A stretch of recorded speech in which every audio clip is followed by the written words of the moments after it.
Time for some go fast, long travel suspension.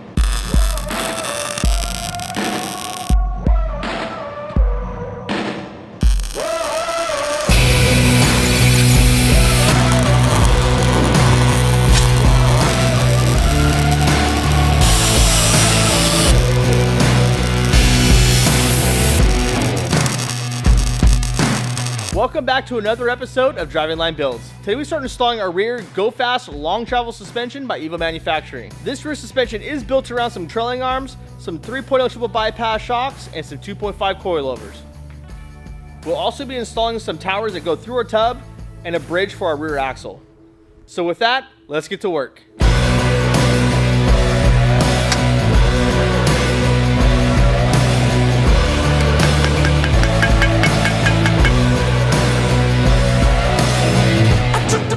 I shut out all the lights. I started running in the middle of the night. You don't need no fancy paint booth. All you need is some tie rods and some caliper hangers, and you're good to go. I would kill again to keep from doing time. You should never ever trust my kind. Ooh, you stealing? I got blood on my hands. Do you understand?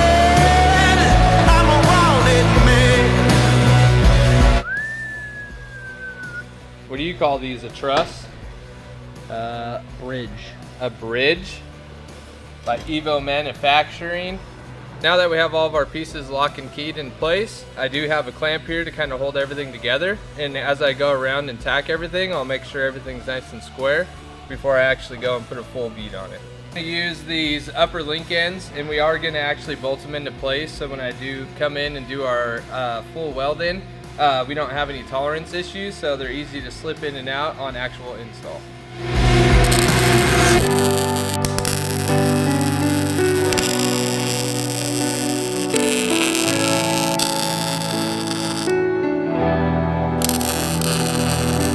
So what I'll probably do is I'll weld the inside, weld these guys, go to the top, weld those guys, weld these guys, pull these out, and then finish off the pockets. I'm a wounded man.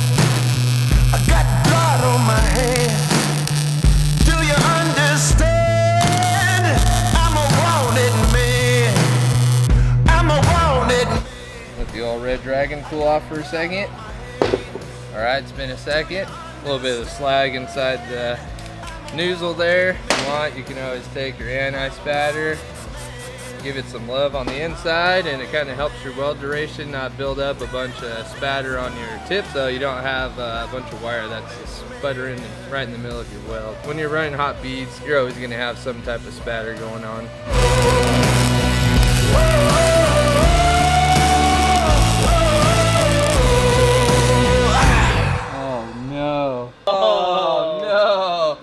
After these messages, we'll be right back. Are you a victim of being ducked? Millions like you are ducked every day. We are here to help. Welcome back. Now I can start off where we stopped before I had that mangled wire in there. I got blood on my hands. Do you understand?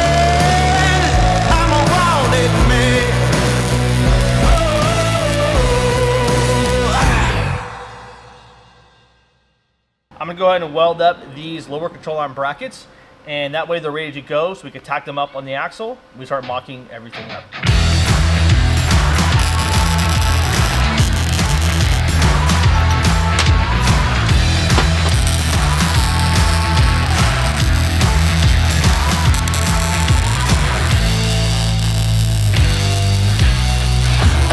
Hopefully that'll hold. It's probably the first bracket to break when we're bombed through the desert, but hey, it was fun. So what are you thinking? I'm thinking it doesn't fit.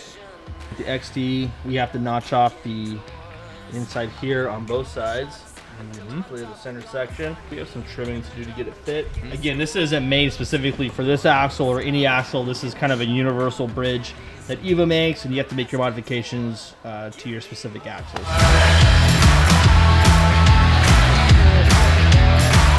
Let's get these little corners trimmed up and see how it lays.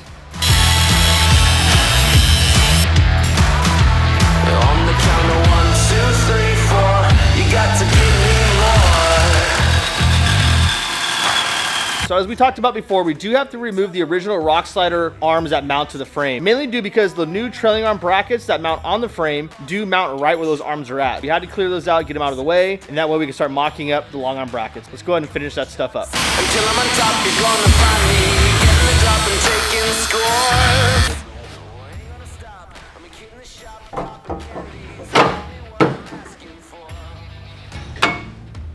Put it up on the backside there.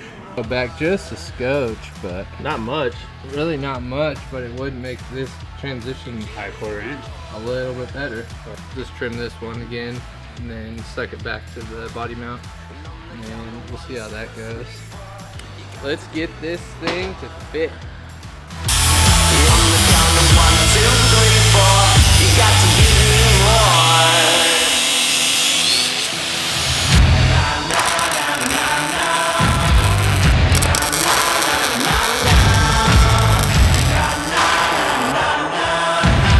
We got the passenger side mocked in where we want it to be. Now we have the driver side in, and everything looks like it's marrying up pretty well. I think we can get a few tacks on it and send her.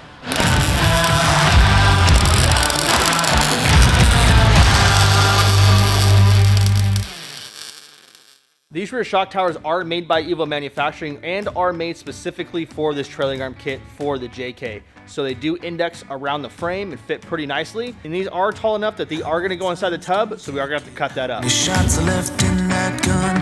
How many rounds can you go till you break? And how many times will you get back up?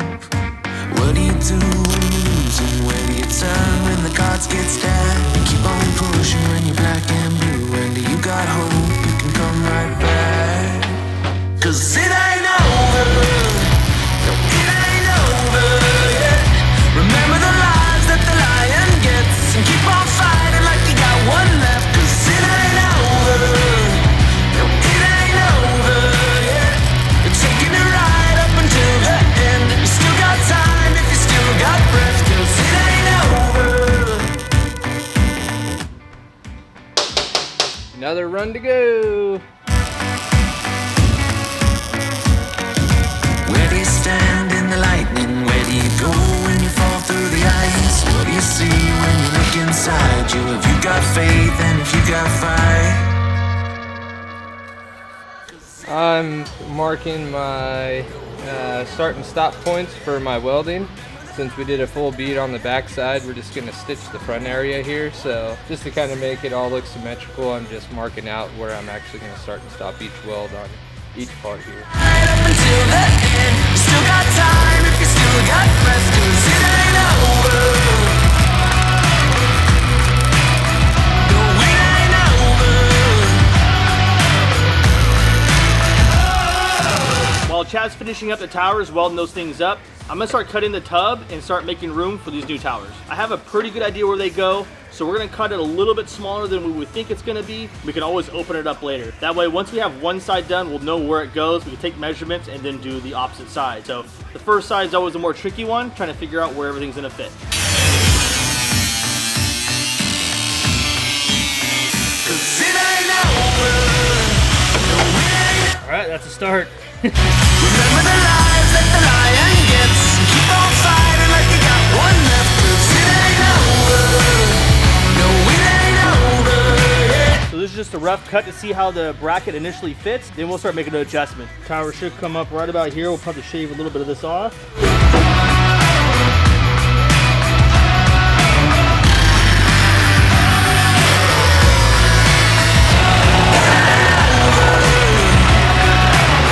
Chad's already analyzing how he's gonna patch this big old hole up that I'm making.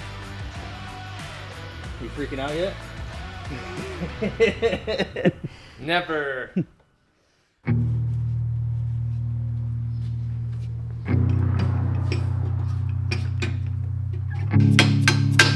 God, man, that's a tight fit. That's not gonna work there. It's pretty tight right here, but that shouldn't, I mean, that's not gonna go up and down. That shouldn't move at all. So we can clearance here on our rebound tube. So it's looking good. The only spot that's gonna get tight that we obviously have to trim up is gonna be right here in the tub still for the upper coil. So we're getting there. It's a really tight fit. As you can see, the towers go really high and it keeps it super outboarded right up into the body. So Definitely a lot of cutting here, and to get everything to fit nicely and clearance everything, it's gonna take some finessing, but we'll get it. Good news is once you get one side, the other side goes a lot faster because you already have a reference of what needs to be cut and where. Thanks for the assist.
So now that we have the shock towers and everything ready to go on the frame, we're gonna start mocking up the rear axle and the suspension to start cycling everything. So before we do that, there's a couple things we have to clearance, such as our body mount brackets here. We're gonna cut those out, and then later on, we're gonna make our own gussets to reinforce that bracket again. Additionally, we're gonna start installing the brackets for the rear trailing arms on the axle side and start setting up our bridge for the upper triangulated arms.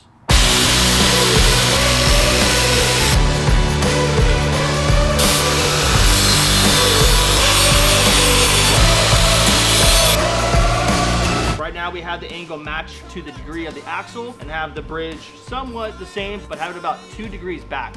So we'll try that. We're just gonna tack it, try that, see how it works, cycle it all, and if we have to, we can always move it. But this is gonna be our starting point. No, I ain't going down tonight.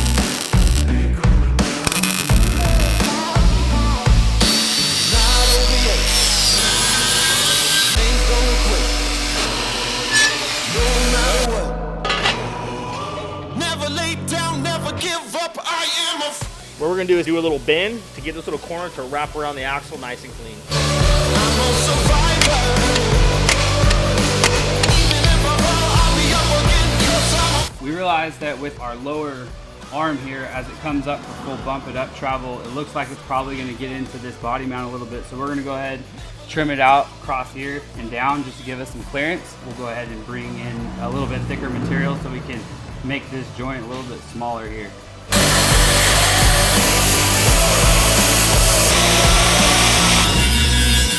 under attack.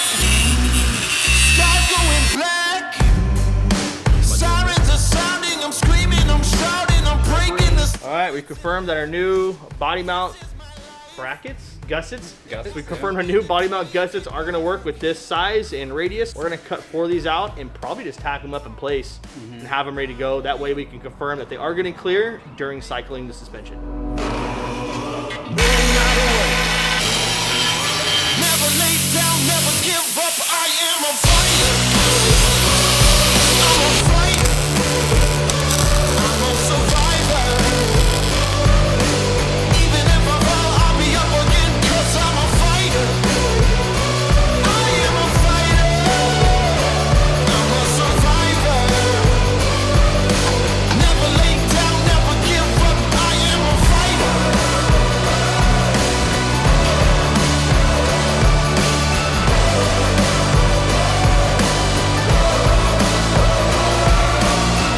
While setting up a rear axle and suspension, it can be very time consuming, measuring everything forward and back, left and right to make sure everything is centered.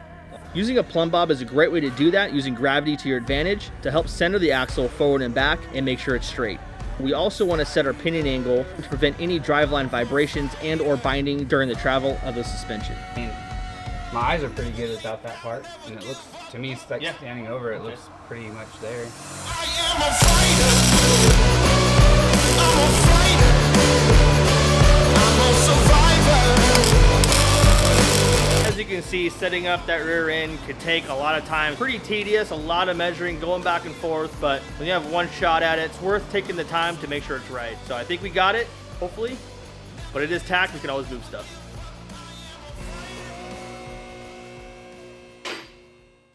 What we're gonna do is we're gonna use the bungs with the Johnny joints to slide in here, have our hose clamps, so we'll clamp this around and kind of keep it tight to keep them from falling out, and we'll use these to mock up our rear upper control arms.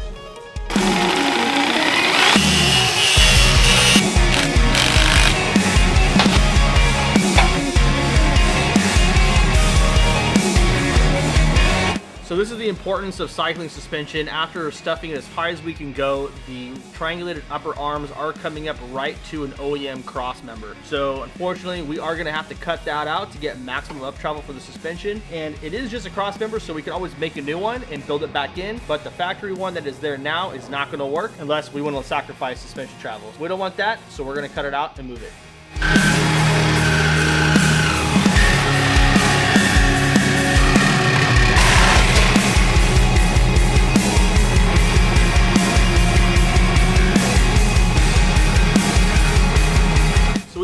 Pretty much fully stuffed. We have a couple adjustments to make. We're marking out where our bump stops are going to index on the frame. Fold it up, get an idea of where it's going to go into the frame so we can cut it and make our marks.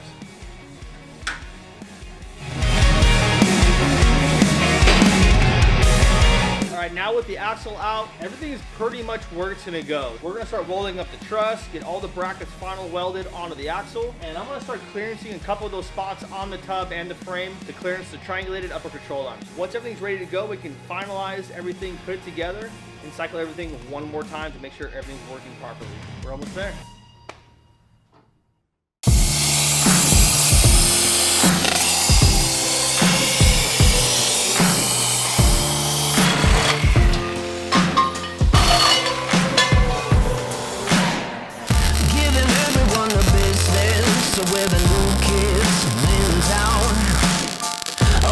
Crikey, that one's way down under.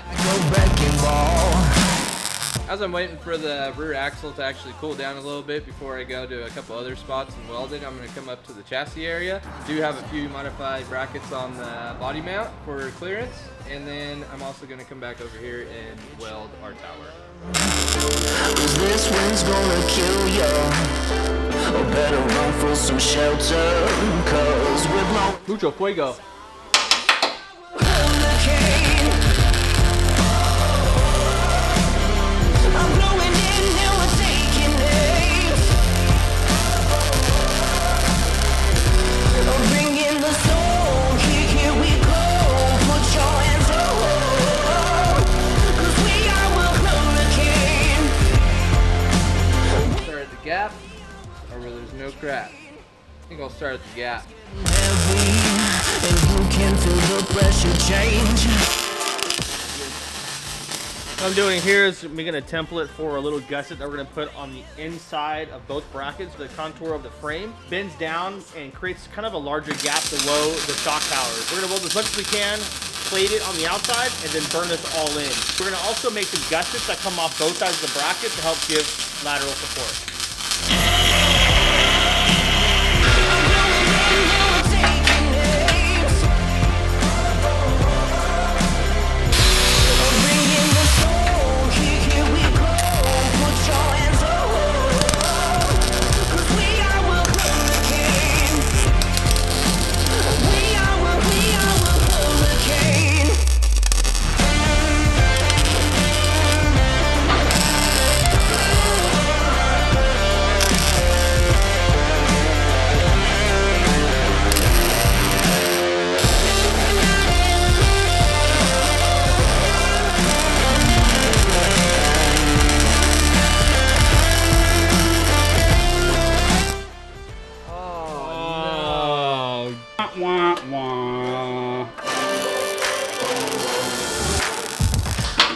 Evo Knievel welding wire, because I jumped that big old gap. We got our uppers Mach. We got a couple holes here so we can do a few rosette welds on each side, and we're gonna come around and weld our bungs in.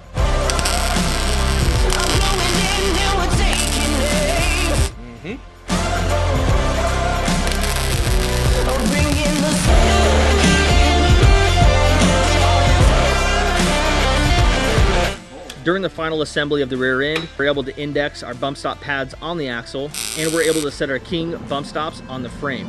We went ahead and installed our new Rock Chalk rear anti-rock sway bars with their new aluminum arms. This sway bar kit is required due to the Moto-Built gas tank. With the arms mounted on the Jeep, we were able to fully cycle the arms and confirm clearance and make sure our links were long enough for our suspension travel. We are a hurricane.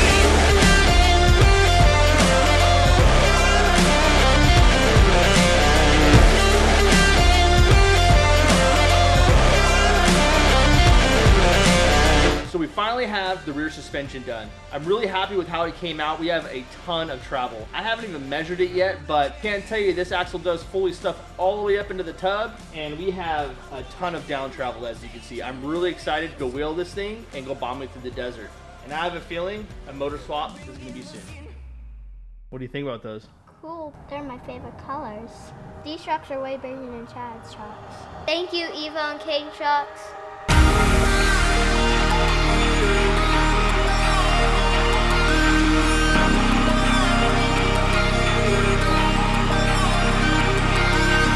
Thank you for watching this episode of Driving Line Builds. Stay tuned for episode 5 as we finally get to put our rear armor back on, trim it up for the 40s, and install a new bumper. And we'll also get to watch Chad build some custom inner fenders.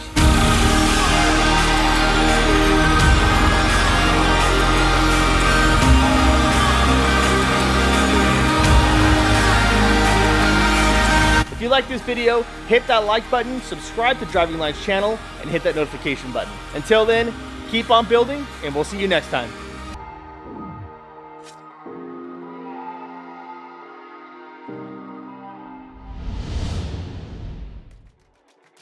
Thanks for watching Driving Line. If you guys like this video, consider subscribing to our channel so you'll never miss any of the content we create here. Whether you're into trucks, Jeeps, imports, domestic vehicles, or anything in between, we are here to fuel your passion. So hit that subscribe button and we'll see you guys next time.